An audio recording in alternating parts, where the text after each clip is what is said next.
The arena was packed. Hundreds of spectators had paid good money to watch what they thought would be a quick, clean fight. In the red corner stood Master Chen Wei, a three-time international kung fu champion who had never lost a single match in 14 years of competition. He was fast. He was disciplined. He had a black belt and a room full of trophies at home. In the blue corner stood someone no one in that crowd had ever heard of. A tall, quiet man with dark eyes and a calm face. He had no flashy gear, no team in matching jackets. Just a man named Running Bear, a descendant of the Apache warrior bloodline, trained since childhood in the ancient combat traditions of his people. The crowd laughed when he walked in. Some people genuinely thought it was a joke. Master Chen smirked, leaned into the microphone, and said 6 words that would come back to haunt him for the rest of his career. Running Bear said nothing. He just looked at him. And that silence, that calm, unbroken silence, made a few people in the front row feel something they could not quite explain. Something that made them straighten up in their seats. This was not going to be the fight anyone expected. Master Chen Wei grew up in Shanghai. His father was a kung fu instructor, and his grandfather before that. By the time Chen was 8 years old, he was already winning local competitions. By 18, he had beaten fighters twice his age. By 30, he was considered one of the top 10 martial artists in the entire world. His style was Wing Chun mixed with Wushu, fast hands, rapid strikes, footwork so smooth it looked like dancing. He had a reputation for finishing fights in under 2 minutes. His signature move, a rapid triple palm strike to the chest, had knocked out every single opponent who tried to block it. Nobody had ever successfully defended against it. He trained 6 hours a day, every day. No weekends off, no holidays. He had sponsors, a documentary made about his life, and over 4 million followers on social media who called him the Machine. Chen had agreed to this fight because his manager told him it would be easy. A publicity event, a quick win against some unknown outsider to warm up for the real championship in 3 months. He did not take Running Bear seriously for even 1 second. Running Bear's real name was Thomas Whitehorse. He was 34 years old and had grown up on a reservation in New Mexico. His great-grandfather had been a warrior chief, a man whose name was spoken with deep respect by the elders of the tribe. When Thomas was 5 years old, his grandfather sat him down and told him the truth about their family. "We are Apache," the old man said. "We were not built for sport. We were built for survival. Our fighting was never for trophies. It was for life. Apache combat is nothing like what people see in tournaments. It is not a performance. It is not about looking impressive. It was developed over hundreds of years by warriors who fought in extreme terrain, deserts, mountains, dense forests, against enemies who were bigger, better armed, and more numerous. Every single move in Apache combat has one purpose only, and the threat as fast as possible using the least amount of energy. Thomas trained with his grandfather every morning before school. He trained in the heat of New Mexico summers and the cold of mountain winters. He did not train on mats in a clean studio. He trained on real ground, rocky dirt, steep slopes, narrow gullies. He learned to fight while exhausted, while hungry, while carrying weight. He learned to read an opponent the way a hunter reads the land. He had never entered a formal competition before. He had never wanted to.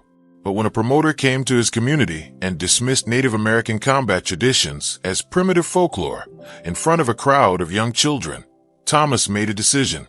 He was going to show the world what these traditions were really worth. He signed up. He flew to the city. He walked into that arena in simple clothes. And he waited. The first round lasted 4 minutes, and Master Chen spent all 4 of them looking like the best fighter in the room. He came out fast. His hands were a blur, the kind of speed that makes experienced fighters blink. Strike after strike, combination after combination, footwork that made the crowd gasp. He was everything his reputation said he was. Beautiful to watch. Technically perfect. Running Bear blocked most of it, absorbed the rest, and moved like water. This confused Chen. In every previous fight, the first round of his full-speed offense either ended the fight or shook his opponent so badly they spent the rest of the match just trying to survive. But Running Bear was not shaken. He was watching, studying. Every time Chen attacked, Running Bear did not try to match the speed or the complexity. He simply moved out of the way and made mental notes. The crowd saw it differently. From the stands, it looked like Chun was dominating. They cheered. They clapped. They started to relax because it was going exactly the way they expected. Some people in the back row were already on their phones. Chun heard the cheering and it fed something in him. He got louder, more dramatic.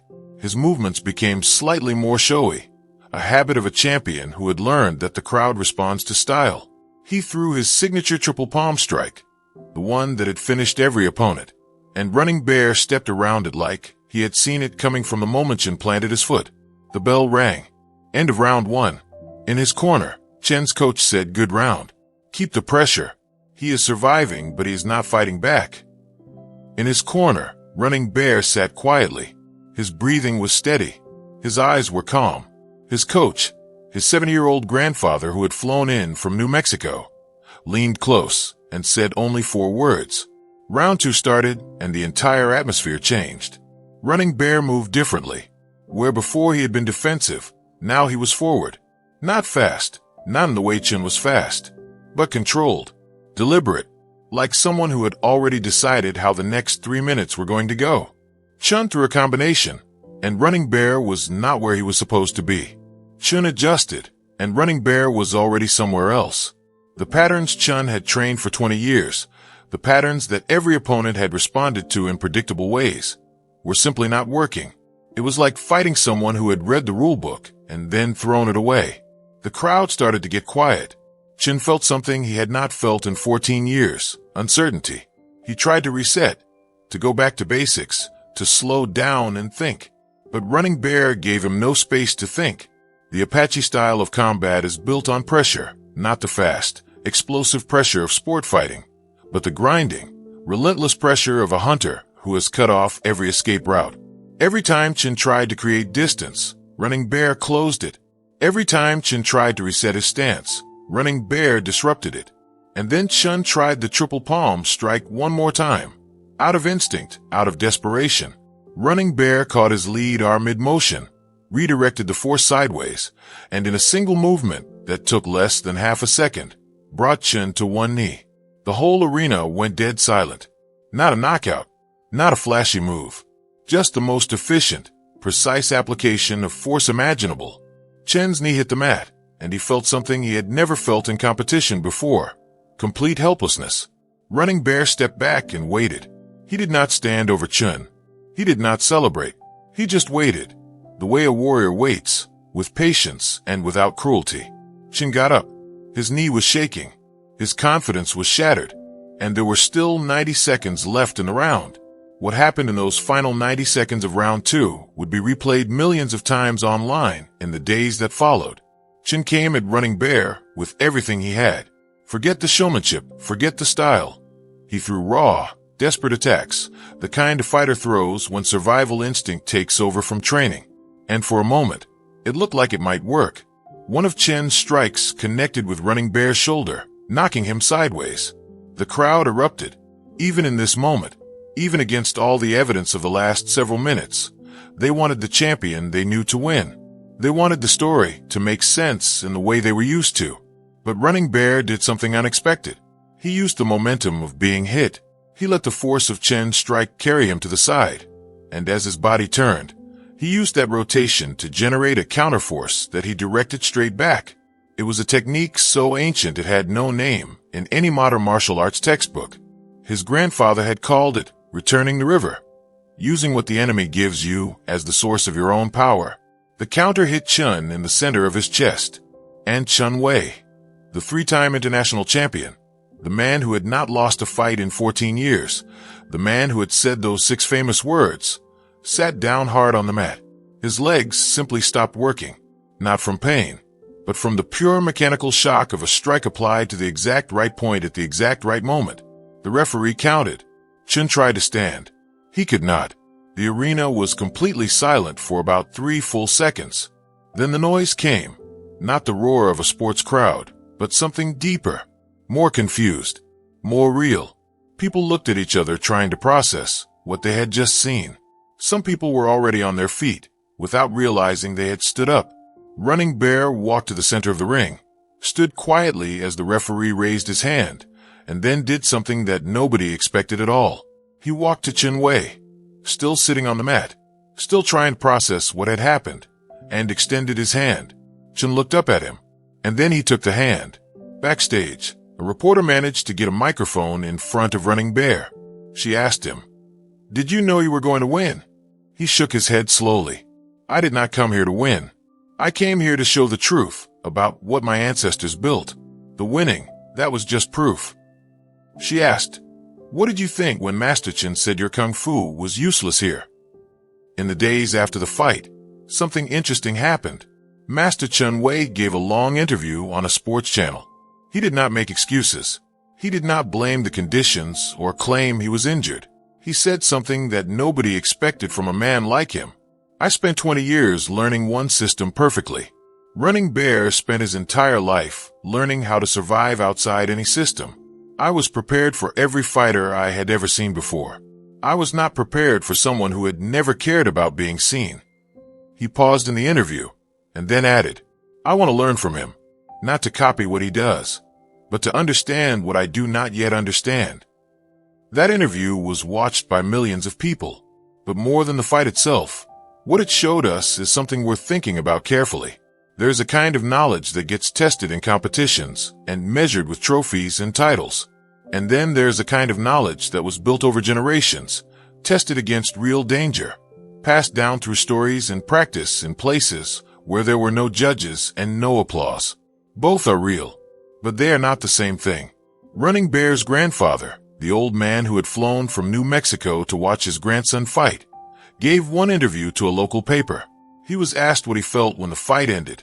He said, "I felt that my teacher was smiling somewhere, and his teacher before him, and the one before that." This knowledge was nearly lost. Many people spent a long time telling us it was primitive, that it had no place in the modern world. Today, the modern world found out it was wrong. 6 months after the fight, something remarkable happened. The organizers of 3 major international martial arts tournaments sent formal invitations to Running Bear to compete. He declined all of them. Instead, he went back to New Mexico. He opened a small training space on the reservation. He began teaching, not just to members of his own community, but to anyone who came with genuine respect and a genuine willingness to learn. One of his first outside students was Master Chen Wei. He flew to New Mexico, lived simply, and trained for 3 months under Running Bear's guidance. At the end of those 3 months, a journalist asked Chen what he had learned. He said, "I learned that I was very good at winning competitions. Running Bear taught me what it means to actually understand a fight. Those are different things. One of them takes years to learn. The other, the real one, takes a lifetime." The lesson that day was not really about fighting. It was about the arrogance of assuming that what you cannot see does not exist. It was about the danger of confusing loudness with strength, or titles with wisdom. Running Bear never said his culture was better. He never claimed his ancestors were superior. He simply showed up, did the work, and let the truth speak for itself. And sometimes, the most powerful thing a person can do is be exactly who they are, in a room full of people who have already decided that is not enough.